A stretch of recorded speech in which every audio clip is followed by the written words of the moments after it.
Welcome to INFOhio and BLUEcloud, the cutting edge of library services. I'm Juanita Markham, and Janah Shumaker and I will be your hosts for today's presentation. Janah and I are going to share a little background on what BLUEcloud is first, and then we'll be turning to a few of our experts out in the field to give you firsthand experience of using BLUEcloud. We'll mention this again, but if you're already using Circe Dynix workflows through INFOhio, this is part of your package. It's already available to you at no cost. We all know the struggle is real. And as always, everybody needs everything now, right now, regardless of the limitations that we're dealing with today. Whether you're physically in the library or if you're working more from home, your students and teachers need you. Besides the research benefits for their studies, your library might just be the tool that your students need to find their happy place, where adventures can take them to a place to de-stress and help them feel normal again. Libraries are a foundation to help teachers and students be successful, and that makes you a rock star. What is BLUEcloud? We know that some of you are probably new to this terminology and you have never heard the term BLUEcloud before. For those of you who are using INFOhio's library automation, BLUEcloud is another layer to the library services platform that you're already using. It doesn't replace what you're using. It just creates another layer of access to get to the information in your database. BLUEcloud is your next generation library service platform, LSP, that aims to give you the best library user experience. So when you see the blue in BLUEcloud, that's what it stands for, through software delivered via the cloud. BLUEcloud is not replacing workflows. You do not need additional equipment because BLUEcloud is web-based. That also means that it will work on Chromebooks because there is no software to install. You can use workflows and BLUEcloud at the same time. You can find parts of each that you like and work it how you want it. Mobile staff is the offline mode for BLUEcloud. Reports still need to be run through workflows right now. If you're automated with INFOhio, there is no cost. So we've mentioned that a couple times. If you're working with an ITC, you're automated through INFOhio, this does not cost you anything. It's part of your package. You can get training and support through your INFOhio provider, as well as online demand training through the BLUEcloud pathway that INFOhio has created. BLUEcloud is not yet complete. It is one of those works in progress because they are constantly making changes to benefit their users. Some functions still need to be done in workflows, such as reports, and you can use, like we mentioned, you can use any or all parts of BLUEcloud that are convenient for you. So you might be wondering, what are our BLUEcloud products? Because there are more than one product that is available within BLUEcloud. The BLUEcloud suite of products includes iSearch, which is the online catalog from which students, parents, and teachers can search your school library along with INFOhio's digital collection of resources. BLUEcloud Central is the browser-based hub for your BLUEcloud products. You will find your BLUEcloud cataloging there. You will find your courses there. You'll find BLUEcloud circulation there. I believe BookMine is also in there. iSearch is it's part of the suite, but it's a separate access as well as mobile staff. BLUEcloud cataloging and BLUEcloud circulation are both streamlined processes. So you can access them from the web and do almost everything that you do in cataloging and circulation in workflows now. And then BLUEcloud Course List is our newest BLUEcloud product that we are currently working on. And BLUEcloud Course List is a resource list management system that enables librarians and teachers to work together to promote access to library resources to support learning and teaching. This is a tool literally, like I said, brand new. We are still in the process of testing it and hope to be creating a pilot program for this here very soon. Mobile staff that you see on here, you might have heard or even used as mobile circ. So it's now called mobile staff. And it allows you to bring the library services out from behind the circulation desk. You can make it a little bit more mobile. It is also ideal for inventory. It is a very easy tool to use to do inventory in your library. And then BookMine allows patrons to search your catalog and even renew or place holds from their mobile device. ERC Resource Central is an optional pay-for service that is used with Overdrive. It is what creates the connection between your Circe Dynix database and Overdrive to make things available. INFOhio Campus. This is a tool that you need to check out if you have not already used it. In addition to the products that I've already mentioned, INFOhio has developed a BLUEcloud learning pathway that you'll find within INFOhio Campus. It's an area where library staff can learn all about the BLUEcloud suite of products, but you'll also find a lot of other information and courses in BLUEcloud Campus. Campus offers professional development on many topics that are flexible, personalized, and lets you show what you know with contact hours, graduate credit, or badging. In here, you will find, in the BLUEcloud pathway, you will find BLUEcloud circulation, an intro to cataloging, BLUEcloud cataloging, a little more full-blown, iSearch for librarians and mobile staff, and we will also be working on one for BLUEcloud course lists once we get that out and rolling. So now I am going to turn it over to Janah, and she is going to tell you what's new. All right, thank you, Juanita. Just like she mentioned a little bit ago, BLUEcloud is constantly evolving, and a lot of things happen throughout the year that we wanted to just highlight some of the more, the larger enhancements that have been made. And so if you'll go to the next slide. These are just a few of the enhancements that have occurred in the last year or so. And BLUEcloud, again, is always evolving with their enhancements, being about bi-monthly or maybe even monthly, depending on which features they're implementing. But these are just a few things that have occurred over the last year or so. And some of the highlights include the ability to add notes to patron information, improved navigation options for moving around patron information, improved processes for placing holds, patron alerts showing up when there are patron notes that have been added to an account, the bill information for a person's account automatically updates as bills are paid or partial bills are paid. The Library of Congress has been set to the default when accessing help when you're looking at bibliographic tags. Previously, the default was the RDA Toolkit, and the RDA Toolkit is a subscription-based service, which most people do not have. And so we actually, this was an enhancement that INFOhio asked for, and that went into place over the last few months. Another feature is the ability to search patrons by library building. This was a big one that we had also asked for. And so circulation now allows librarians to choose the building, and they can search for a patron specific to that building. And then one of the bigger things then that Juanita also mentioned is that Mobile Circ has been rebranded to Mobile Staff.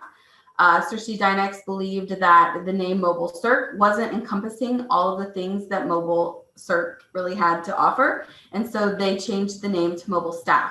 That did not change any of the features that were available yet, but the name change was something that had been in place for a while now, and we were glad to see that happen. still a little hard to remember to call it mobile staff, but we're working on it. And of course, because of that bi-monthly enhancement schedule, there's more to come, and we're looking forward to what's coming in 2021 for sure.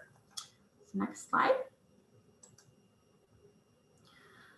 So this year has been different in a lot of ways, and remote learning became something that was, very important. It was, first and foremost in the front of our minds for our libraries and for our students and for teaching. And so we came across a few things that we believe BLUEcloud really helps, especially with this remote learning time and a hybrid learning time. And so I just wanted to highlight a few of these things that really have emerged as extremely helpful, especially when we're trying to keep our libraries moving and circulation continuing to happen, and making sure that our kids have the resources they need to learn. So some of the things that have come out from this remote learning that BLUEcloud is great for are to circulate materials to students, whether it's in the classroom, curbside, or basically really anywhere you can imagine, as long as you have an internet connection. BLUEcloud Circulation and Mobile Staff both allow you to do that circulation function as long as you have an internet connection. So really, I mean, your imagination really is the limit to where you can go to circulate materials to your students. Another thing that has emerged as a really exciting thing for remote learning is that mobile staff kiosk provides a self-check-in and a self-checkout station. And that really helps to minimize the interactions between staff and students. You have your station set up, and students can walk up to it, can type in their information, scan barcodes even, and really minimize the connection or the touching and things like that. Another thing is that you can, with BLUEcloud cataloging, catalog items very quickly and easily. And again, you can virtually do that from anywhere, because really all you need is an internet connection, and you can feel safe that your items are being saved, and that when you go back to your library and you log in to whether it's Workflows or BLUEcloud again, your items that you have added or have cataloged will be there for you. Slide.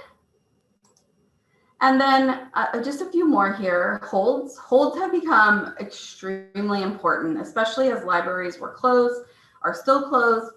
Holds allow students to be able to still get materials from your library and keep that circulation going, keep that learning going. And you can view and place holds from BLUEcloud Circulation. And with mobile staff, librarians can actually generate a holds pull list, making it extremely easy to be able to go out into the stacks, pull items, and then get them to the students that requested them. iSearch. iSearch is another great BLUEcloud product that has just emerged as a really helpful and really useful tool. So iSearch is where you can go for all your research needs. Students and teachers can use iSearch to place holds on items. They can create lists of resources that they would like to either find or place holds on later or use for research purposes. And then, of course, iSearch houses many of INFOhio's resources, all from one search, and you can get, magazines, books, videos, all sorts of things from one place, which makes it so convenient and nice. And then the last thing here is something that actually we don't have anyone using, but we have it available if anyone is interested. With mobile staff, there is an events feature, and with that events feature, you can actually track who comes to an event. So for contact tracing, it would involve turning on events in mobile staff, creating the event that you were going to have people attend, and then allowing patrons to check in with their barcode at that event. And then with patron history turned on, before setting up the event, you can easily track who has been there and who was not there. So it's something that we have available if anyone's interested to use it. So those are just a few things that have come out of remote learning that BLUEcloud is really great for and useful for. And we look forward to hearing from our panelists here in just a moment to find out more things that they have been using BLUEcloud for during the last year or so. So, next slide. It is my pleasure to introduce our panelists, and we will go ahead and do that. So we have 3 panelists with us today. We have Alicia Orsborn, Lisa Minna, and Tiana Weeks, all from 3 different schools, 3 different situations. And Alicia comes to us from Rushi Local School, where she is the only librarian for a K-12 building. Her duties include purchasing and maintaining her library book collection, along with monitoring study hall for grades 6 through 8. She provides tech support for their AR program, and she teaches K-2 library specials and completes her day-to-day library operations for students and teachers at all grade levels. She says this is a busy and fulfilling position. So thank you. We're glad to have you with us today. Lisa Minna is a middle school library specialist at Tecumseh Middle School in New Carlisle, Ohio. This is her 27th year in the education field. She started out as a 5th grade teacher and received her master's degree in educational technology and her library media certification from Wright State in 2000. Lisa loves working with her curriculum teachers on research and writing skills, and it is her goal to educate students on reliable resources and help them evaluate quality information. She has worked with her tech department to become a Google school and partnered with teachers through this difficult time of remote learning. Her greatest passion is finding books to match readers' likes and dislikes and finding that one book that turns them into a lifelong reader. And we're glad to have Lisa with us, so thank you for joining us today. And then we have Tiana Weeks, and she is a library support specialist at Shaker Heights City School District, where she catalogs and processes the materials for all of their school libraries and their HR library. So Tiana, we're grateful to have you with us today as well, and look forward to hearing your experiences as we get into our panel discussion. So again, thank you ladies for joining us today, and without further ado, we will go ahead and get started with our panel discussion. All right, so without further ado, we're going to go ahead and start our panel discussion. So I will go ahead and stop sharing my screen so that we can get a view of everybody's faces in grid view here. And we're going to go ahead and I'm just going to ask you a question that we have previously kind of come up with, and we'll go through and just discuss things as they come up. So my first question for you guys are, how are you using BLUEcloud this year, or how do you plan to use it throughout the rest of this school year if you haven't already? So Alicia, let's start with you. Yes, I use BLUEcloud every day. I use it for the checking books in and out to students and renewing and placing holds. And then I also, of course, use it for cataloging my new books into the system. And my aides, I have student aides, and they have their own login, and they also use it for checking in and out books. Great, great. What about you, Lisa? How do you use it? Yeah, we went to Mobile Circ last year with our students. We've really noticed a difference in kids keeping track of their accounts, since they can check out their own books, and they'll look to see what they have overdue, and oh, I need to go up and get that. So that's really helped. And then we started using cataloging this year, and just through doing searches with students, I just noticed how our iSearch was really a mess. And so we kind of went through and we made sure that our 490 tag with the series tag was up to date, so the books in the series would show up. We went in and numbered our series so the kids could see what order that is in the series. We did that through BLUEcloud cataloging, and then kind of checked it with iSearch and how it looked. So since we've had some downtime this year with COVID, we've really gone through our stacks and really cleaned things up. And I just feel like BLUEcloud is just so much more user-friendly than what Workflow was or is still. So we're kind of in between. We still do a few things in Workflow, but we're really trying to wean ourselves off of that. And I just found out that we had access to the circulation part. I really didn't know that. So I'm glad to see that. Yeah. Last year we didn't. And then when you said that, I was like, oh, I didn't know we had access to that. So we started looking at that more too. So we're trying to use it more and more. Good, great, that's awesome. Yeah. What about you, Janah? I use BLUEcloud every day as my primary cataloging tool. I only use workflows to print, honestly. I don't feel a need to use it.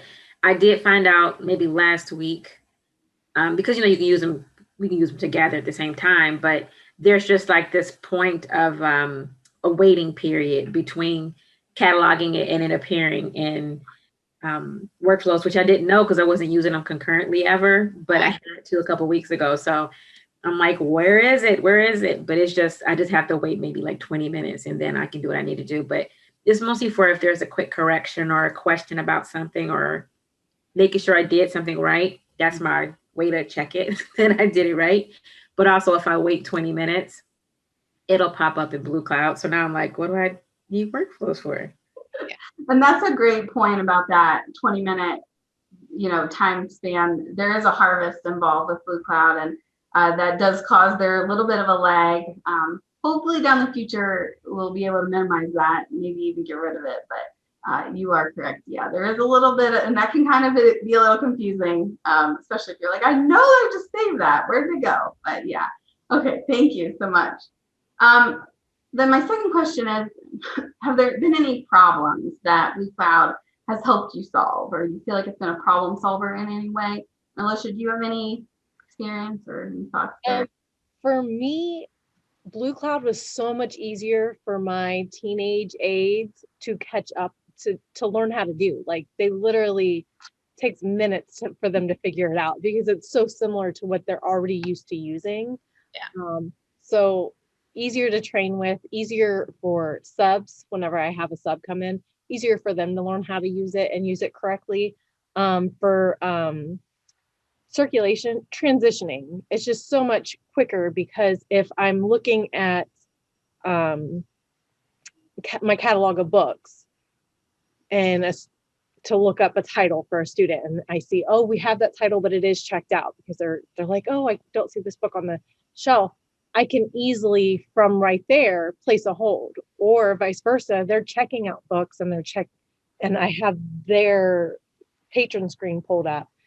I can also place a hold from there. Like, there's more than one way to place that hold, and they're both quick and easy and seamless.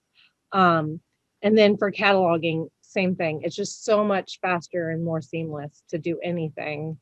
And for me, I'm it. I have student aides, but I'm the only librarian in the school. So it's nice because if I get pulled away, I come back and it's not like I don't have to regroup. Like, it's right there on the screen and it's easy to just pick up where I left off, which I really appreciate because I get pulled away a lot. I can imagine, yes. What about you, Lisa? Same thing. It seems like we used to have so many tabs open. Like, I'd have to look up addresses and emails in Dazzle and then go back and email the students, where you can just do it right there now on BLUEcloud. And also, just like I said before, cleaning up our catalog is so much easier. And I'm learning more and more every day of what I can do. And it's nice having that one panel where you can do it all instead of having to go between different pieces of software to get things done. So it's really just been so much more efficient for us. Great, thank you. And Tiana, how about you? It's helped me, become more efficient in cataloging. Everything's like Lisa and Alicia had said, it's so much faster. Like, you can just do everything quicker. I almost wish you could set up properties in it because I can do that in workflows, but the tabbing, like, I do a lot of keyboarding. I hardly use my mouse. It's much quicker. I don't know why. It's quicker in BLUEcloud. I get everything done faster in BLUEcloud and I don't have to think about it. It's just, oh, click, click, boom, it's done. That is a good point about the tabbing too. That was one thing we probably don't talk about enough, but the ease of tabbing through things and cataloging and you're not actually having to use your mouse clicks to do things. So it's a great point there as well. So with all of your use of the products, what kind of training did this take to get you up and running? Were you going to trainings with providers? did you learn it on your own? How did things go in that way? And was it hard, I guess, too? So Alicia, how about you? Okay, so I was in the pilot program. So that was fun. And we pretty much, I'd say, I don't remember the exact amount. I didn't like, graph it or whatnot, but I would say 3 to 5 hours between both products. That was learning both products, practicing both products. I would say between 3 to 5, probably more closer to 3 than 5. So yeah, it was pretty fast to learn. What was your experience, Lisa? My library aide and myself went to Mavecca, and Linda Seidel had a workshop for us. And one of the most helpful ones is she actually had us bring a stack of books that we wanted to catalog, and it was hands-on, and I learn better that way.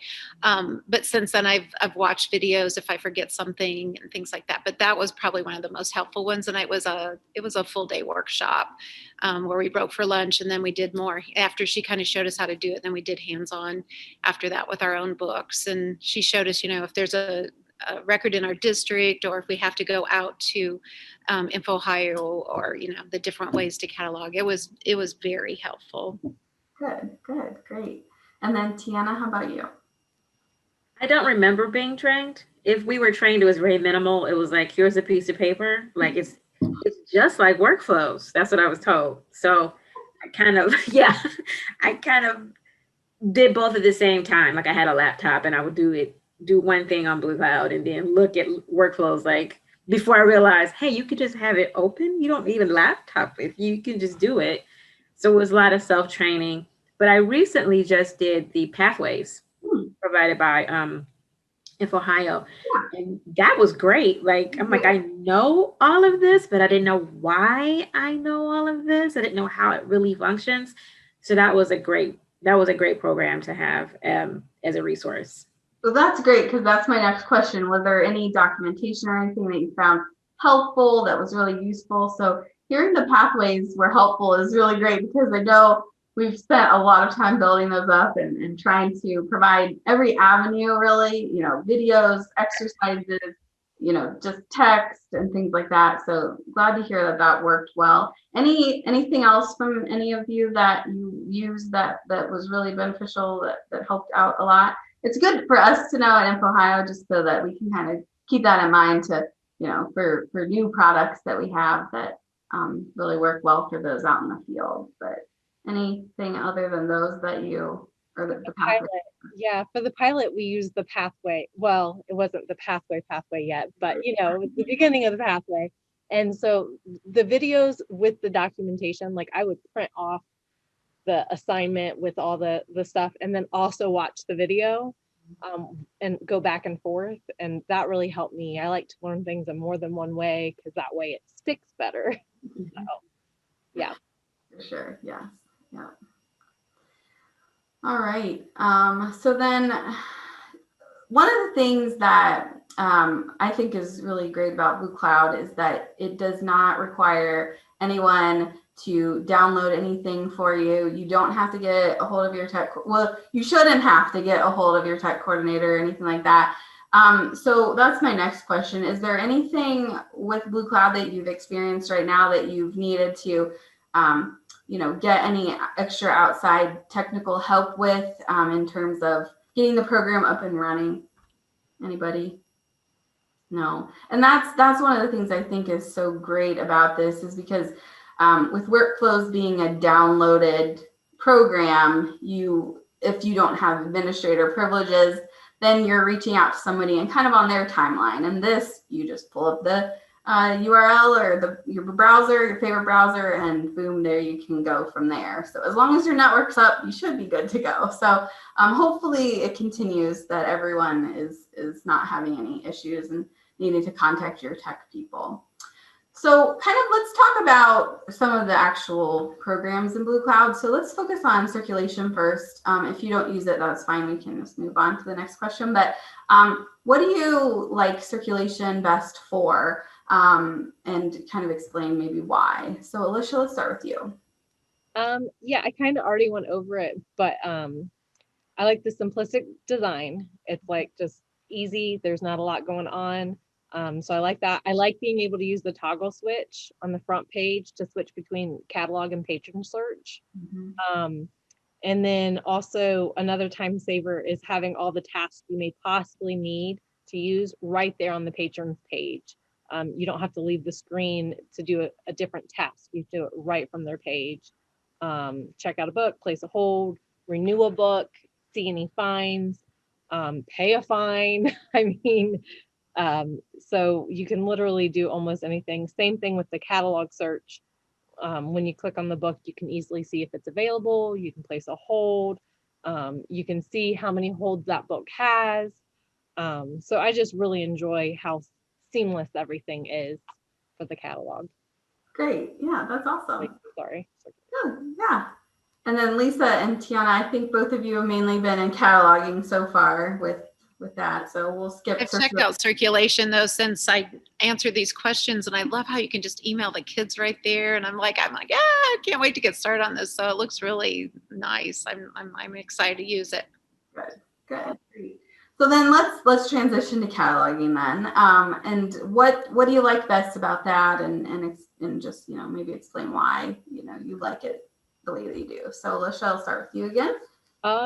Well, in cataloging, the best feature is, all of it. I love all of it.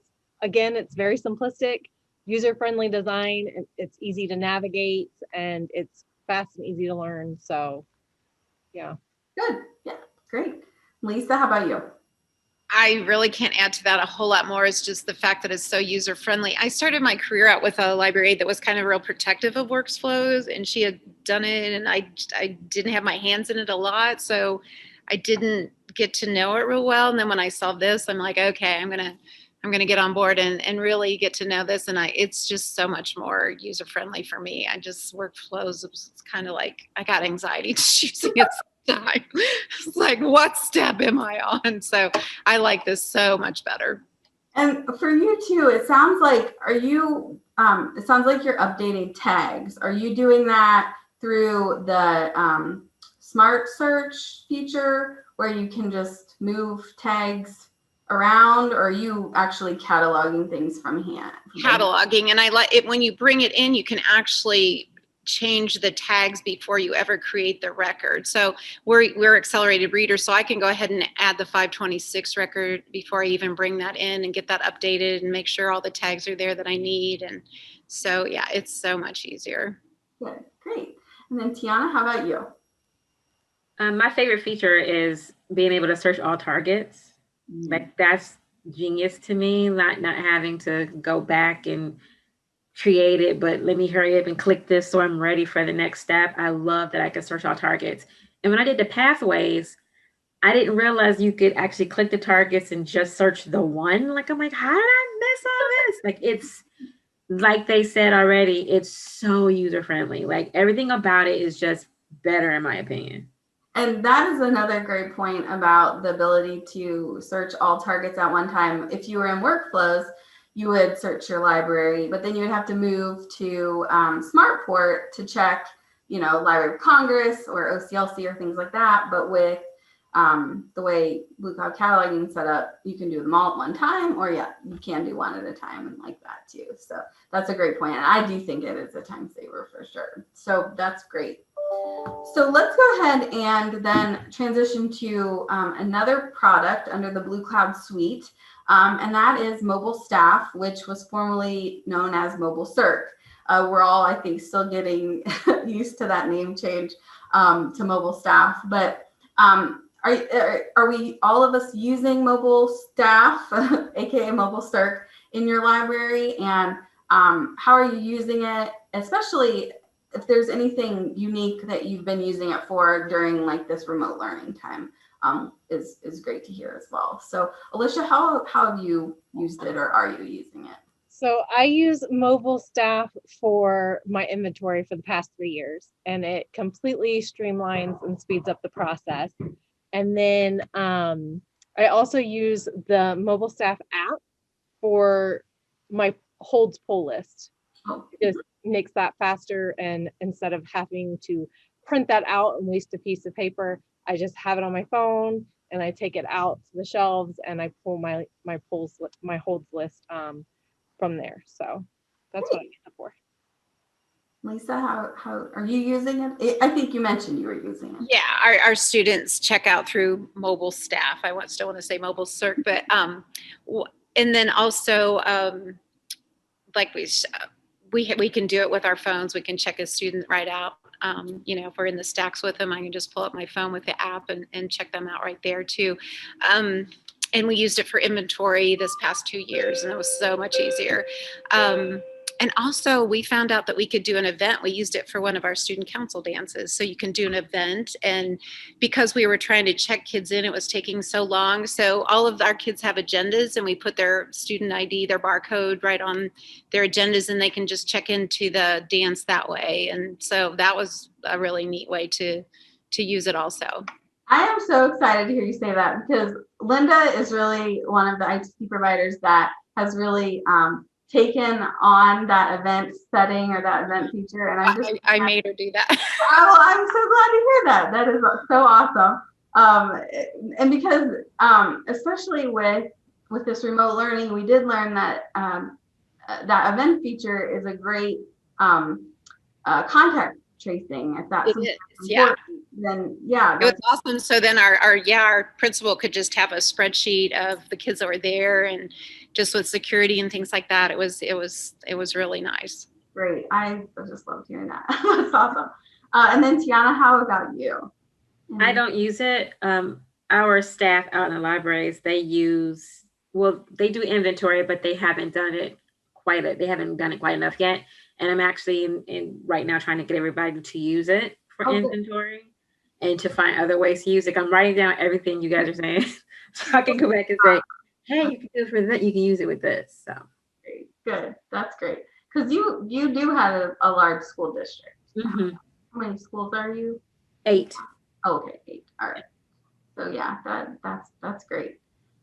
Okay, so our next question then is about iSearch. And have any of you, how are you using iSearch with your students? Are you using it? And how, maybe, has there been any, exceptional thing that it's been used for during remote learning that's really helped keep the library as the research, center of the school? So any thoughts or any ideas there that you want to share? Alicia, we'll start with you. Yeah, I actually did a training with the staff last year and let them know all the updates to iSearch so that they can use it in their classrooms. And I know they do, but I don't know to what extent. But this year we have given our 4 through 12, actually I think it's 3 through 12 now. We went ahead and let 3rd graders do it too. But they have their login for iSearch so that they can log in and search the catalog and place holds without having to come down here. Or like if they are quarantined at home, they can place their holds, and then I get them, I take their books, I check them out, and then I bundle them, and we have a basket at the front of our school for pickup when their parents come to pick up, so they can still turn books in and check books out even if they're not physically in the building. And it just kind of helps with the foot traffic so that we're not moving around the building quite so much this year. So that's how we've been using iSearch a lot this year. Good, great. Lisa, any? I'm kind of the same. When we were remote, we did curbside pickup, and I did a video on our website on how to do it. One of the difficulties is the kids didn't have their barcode with their student ID at home, so I had to show them how to look that up. And then they had the worst trouble with figuring out their birth month and their birth date, even though I did a video on how you have to do a 0 before it.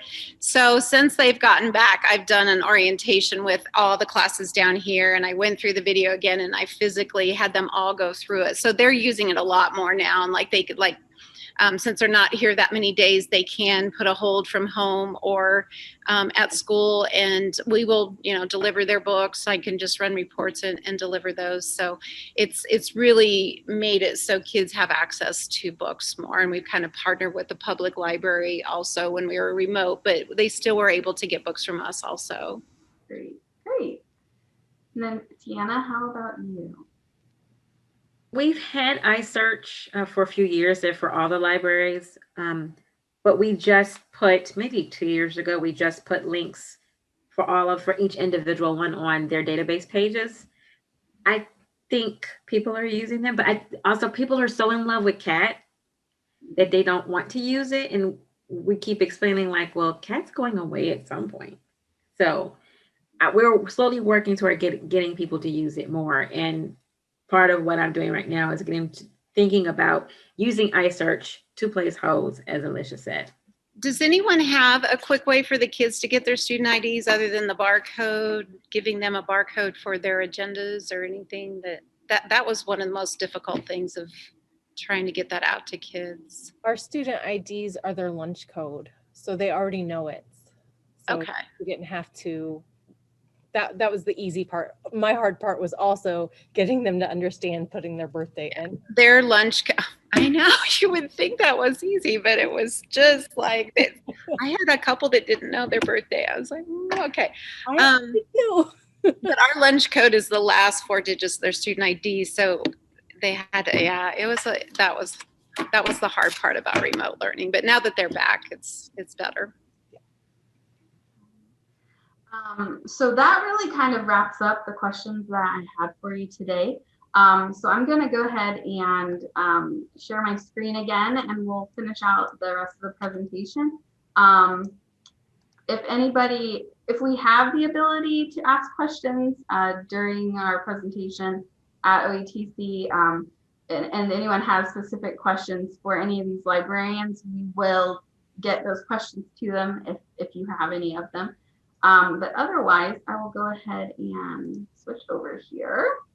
And again, I just wanted to tell all 3 of you, thank you so much for being with us today and sharing your experience. And I love hearing how BLUEcloud is being used. It's great to hear, because I can see lots of possibilities for this, especially as they continue to improve it, down the road and throughout the rest of this year. So the last thing here, or one of the last things, is just to let everyone know watching how they can get started if you're intrigued by some of the things that these ladies have shared with you today.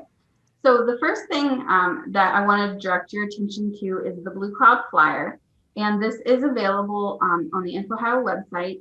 But this breaks down all of the individual pieces of our BLUEcloud suite of products as they are now. Like Juanita mentioned, BLUEcloud course list is something that we are investigating right now. So if that continues to have a positive experience and reaction, that could possibly be another addition here to the flyer down the road. Keep on the lookout at INFOhio.org for more information about that. Then the next thing that you can do, if you are already automated with INFOhio, so you're already using Workflows library software, you can contact your INFOhio provider at your ITC and just let them know of your interest, and they will connect to us and we'll get everything set up and you can get trying things out. But if you are not automated with INFOhio, so you're using a different program than Search Dynamics Workflows, you can always contact us at support.infohio.org and we will connect you with your closest ITC and get things rolling there. So then our last thing here is if anybody has any questions, and again, we're not 100% sure of the format of this as it's being pre-recorded, but if there are any questions, you can always submit those at support.infohio.org if there's not a way to submit them during the session at OETC. And then we want to say thank you for joining us here in this session, but then we also want to extend our thank you to all of our panelists, so Alicia, Lisa, and Tiana. We really greatly appreciate you being willing to share your experiences with us and with those viewing this presentation today. And that leaves us with our final slide here. If you need any more information, again, you can contact us at support.infohio.org. So thank you for being with us today, and hopefully we'll see you soon.